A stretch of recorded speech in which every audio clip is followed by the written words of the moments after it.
Michael Olise might be the strangest footballer in modern football. Not because of how he plays, because of how he reacts. Last-minute winner, world-class free kick, unbelievable solo goal. Most players lose their minds. Olise barely smiles. He scores, walks away, answers interviews with 5 words and enacts like nothing happened. Yeah, we've done good things this season. I feel like we've improved from last season as well. And I'm just proud to be part of this team. I think you're in trouble. At first you think, why doesn't this guy ever celebrate? But after a while, you start asking a much better question.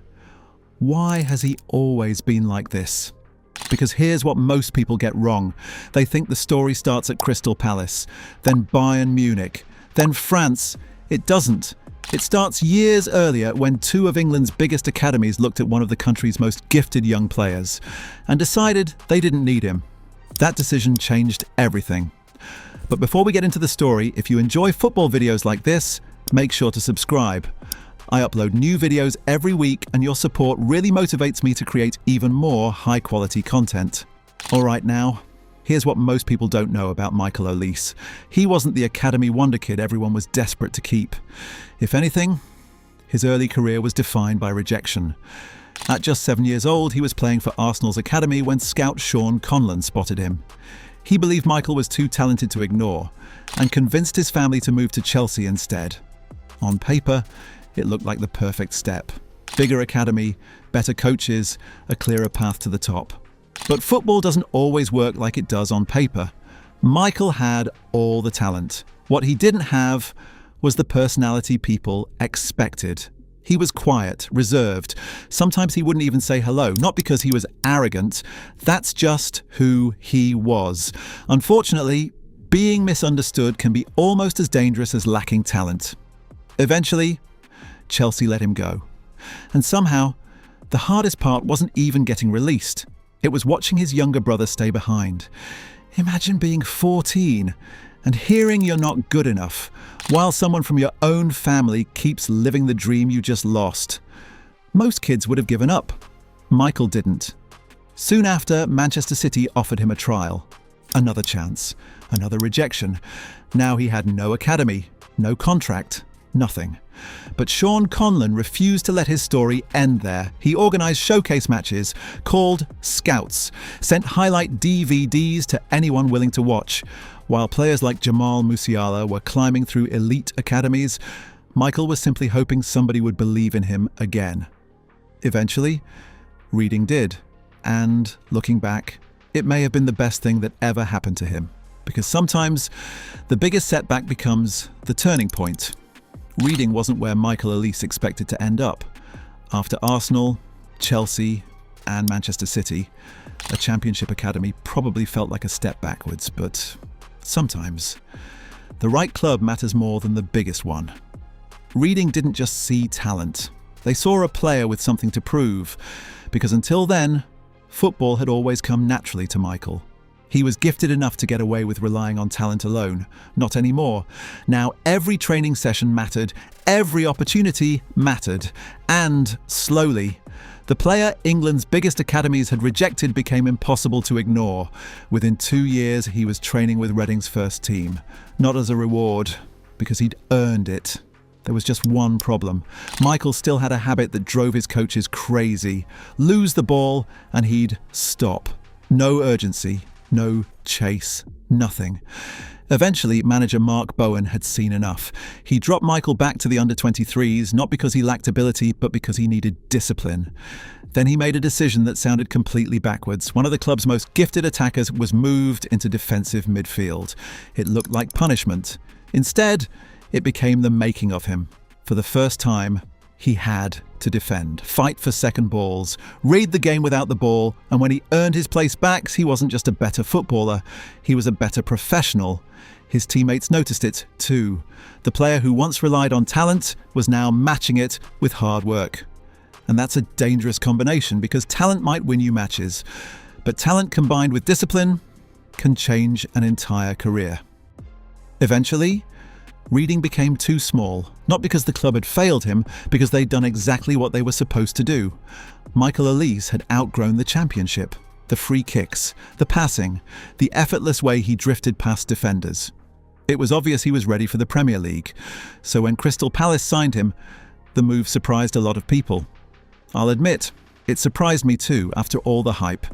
Palace didn't exactly feel like the obvious destination. Looking back, it might have been the perfect one. Patrick Vieira refused to rush him.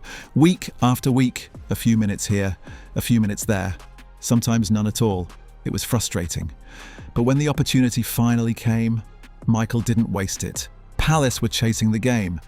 Vieira turned to his bench. One touch later, Olise smashed a volley into the net. Just like that, he became Palace's youngest Premier League goalscorer in more than 20 years. From then on, every appearance felt the same. Give him 20 or 30 minutes, and he'd find a way to change the game. At one point, he was averaging a goal contribution every 50-something minutes. Some players need 3 matches to influence a game. Michael needed half an hour. Then came the FA Cup against Millwall. Palace supporters weren't the only ones making noise. Bottles started flying onto the pitch. Most players would have ignored them. Michael picked one up, booted it straight back and carried on. For someone everyone called emotionless, that told you quite a lot. By then, Vieira had seen enough. Michael wasn't a prospect anymore.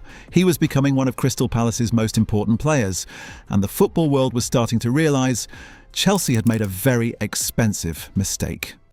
See, football has a funny habit. The clubs that let you go usually come back once everyone else realises how good you are. By now, Michael Olise wasn't just Crystal Palace's most exciting player. He'd become their difference maker. The only real problem was staying fit. Every time he built momentum, another injury seemed to get in the way, but every comeback felt stronger than the last. When Roy Hodgson returned, so did Michael. And almost immediately, Palace looked like a different team.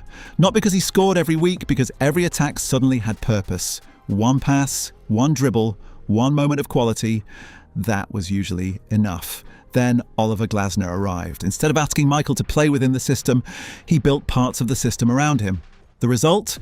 7 goal contributions in his final 7 Premier League matches, including a brilliant brace against Manchester United. By then, Chelsea had seen enough too. The same club that released him as a teenager wanted him back. Michael said no. Instead, he chose Bayern Munich, a €60 million move, one of the biggest clubs in world football.